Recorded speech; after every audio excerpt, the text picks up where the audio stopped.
Chapter 3. Morning is an important time of the day because how you spend your morning can often tell what kind of day you are going to have.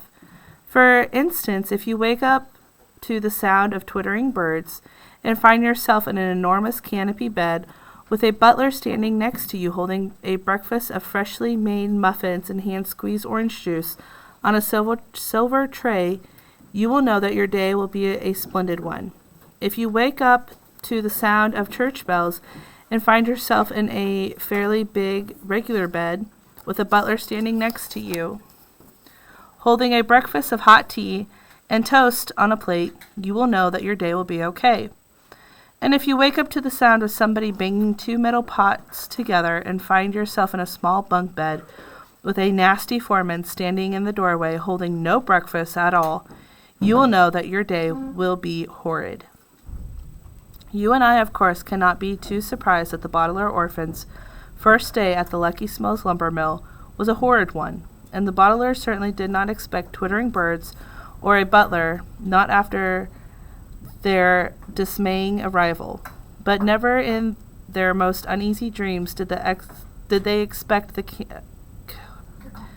cacophony, a word here which means the sound of two metal pans being banged together by a nasty foreman standing in the doorway holding no breakfast at all. That awoke them.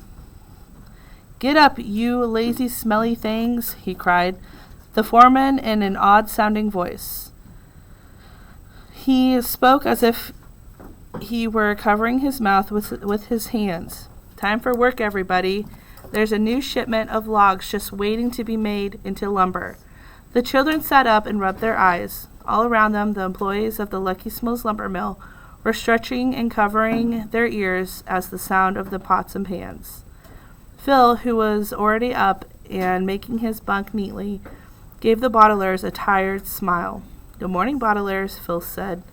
"And good morning, Foreman Flacanto. May I introduce you to your three newest employees? Foreman Flacanto, this is Violet, Klaus, and Sonny Bottler.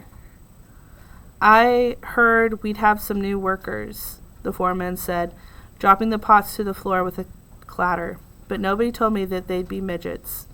"We're not midgets," Violet explained. "We're children." "Children, midgets, what do I care?" Foreman Flacanto said in his muffled voice, walking over to the orphan's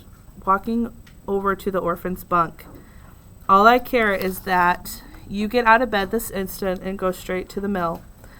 The bottlers hopped out of their bunk bed, not wanting to anger the man who banged pots together instead of saying good morning. But once they got a good look at Foreman Flacanto, they wanted to hop back into their bunks and pull the covers over their heads. "I'm sure you have heard it said that appearances does not matter so much, and that it is what's on the inside that counts. This is, of course, utter nonsense, because if it were true, then people who were good on the inside would never have to comb their hair or take a bath, and the whole world would smell even worse than it already does. Appearance matters a great deal because you can often tell a lot about people by looking at how they present themselves. And it was the way Foreman Flacanto presented himself that made the orphans want to jump back into their bunks. He was wearing stained overalls, which never make a good impression, and his shoes were taped shut instead of being tied up with laces. But it was the foreman's head that was the most unpleasant. Foreman Flacanto was bald as an egg, but rather than to admit being bald like a sensible people do, he had purchased a curly white wig that made it look like he had a bunch of large dead worms all over his head. Some of the worm hairs stuck straight up, and some of them curled off to one side, and some of them ran down his ears and his forehead, and a few of them stretched straight out ahead as if they wanted to escape from Foreman Flacanto's scalp. Below his wig was a pair of dark and beady eyes, which blinked at the orphans in the most unpleasant way. As for the rest of his face, it was impossible to tell what it looked like, because it was covered with a cloth mask such as doctors wear when they are in hospitals. Foreman Flacanto's nose was all curled up under the mask, like an alligator hiding in the mud, and when he spoke to the bottlers could see his mouth opening and closing behind the cloth. It is perfectly proper to wear these masks in hospitals, of course, to stop the spread of germs.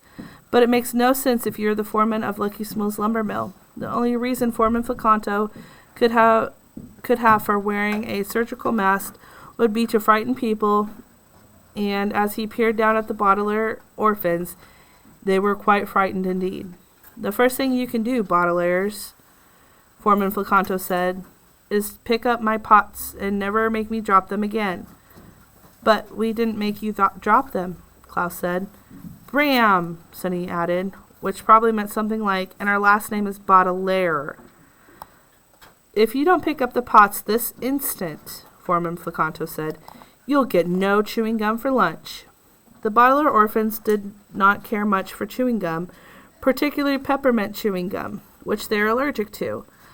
But they ran to the pots. Violet picked up one, and Sonny picked up the other, while Klaus hurriedly made the beds. Give them to me, Foreman Flacanto snapped, and grabbed the pots out of the girls' hands. Now, workers, we've wasted enough time already. To the mills! Logs are waiting for us. I hate log days, one of the employees grumbled, but everyone followed Foreman Flacanto out of the dormitory and across the dirt-floored courtyard to the lumber mill, which was a dull gray building with many smokestacks sticking out of the top like a porcupine's quills. The three children looked at one another worriedly. Except for one summer day, back when their parents were still alive, when the bottlers had opened a lemonade stand in front of their house, the orphans had never had jobs, and they were nervous. The bottlers followed Foreman Flacanto into the mill and saw that it was all one huge room, filled with enormous machines. Violet looked at a tiny steel machine with a pair of steel pincers, like the arm of a crab, and tried to figure out how this invention worked. Klaus examined a machine that looked like a bird cage with an enormous ball of string trapped inside it, and tried to remember what he had read about lumber mills. Sonny stared at a rusty, creaky-looking machine that had a circular saw blade that looked quite jagged and fearsome, and wondered if it was sharper than her own teeth. And the three bottlers gazed at the machine covered in tiny smokestacks that held a huge flat stone up in the air, and wondered what in the world it is doing there. The bottlers had only a few seconds to be curious about these machines, however, before Foreman Flacanto began clanging his two pots together and barking out orders. The logs, he shouted. Turn on the pincher machine and get started with the logs.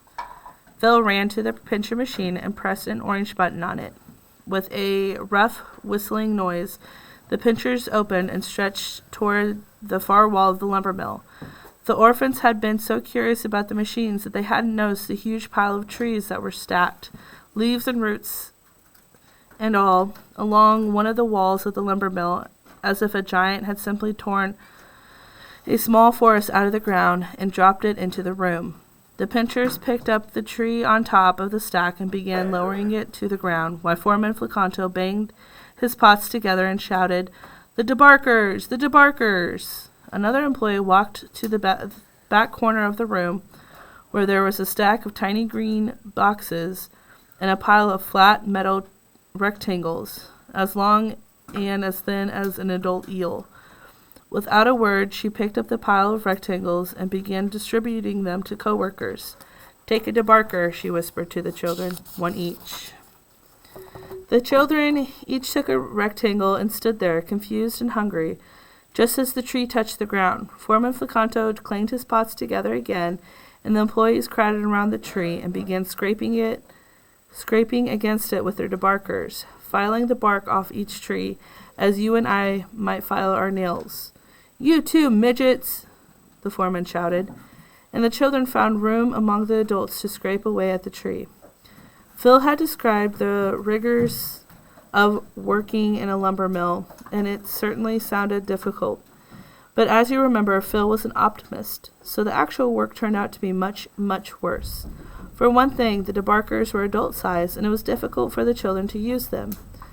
Sunny could scarcely lift her debarker at all, and so she used her teeth instead. But Violet and Klaus had teeth of only average sharpness, so they had to struggle with the debarkers. The three children scraped and scraped, but only tiny pieces of bark fell from the tree.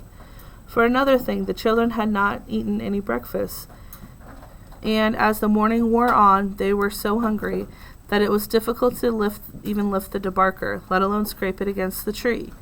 And for one more thing, once a tree was finally cleared of bark, the pinchers would drop another one onto the ground, and they would have to start all over again, which was extremely boring. But the worst thing of all, the noise at the Lucky Smith lumber mill was simply deafening. The debarkers made their unpleasant scraping sound as they dragged across the trees. The pinchers made their rough whistling noise as they picked up the logs, and the foreman Flacanto made his horrendous clanging noise as he banged his pots together. The orphans grew exhausted and frustrated.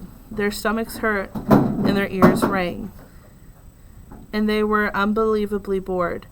Finally, as the employees finished their 14th log, Foreman Flacanto banged his pots together and shouted, "Lunch break!" The workers stopped scraping, and the pinchers stopped whistling, and everyone sat down, exhausted, on the ground. Foreman Flacanto threw his pots on the floor, walked over to the tiny green boxes, and grabbed one. Opening it with a rip, he began to toss small pink squares at the workers, one each. "You have 5 minutes for lunch," he shouted, throwing 3 pink squares at the children. The bottlers could see that a damp patch was appearing on his surgical mask from spit flying out of his mouth as he gave orders. "Just 5 minutes." Violet looked from the damp patch on the mask to the pink square in her hand, and for a second she didn't believe what she was looking at. "It's gum," she said. "This is gum." Klaus looked from his sister's square to his own. "Gum isn't lunch," he cried.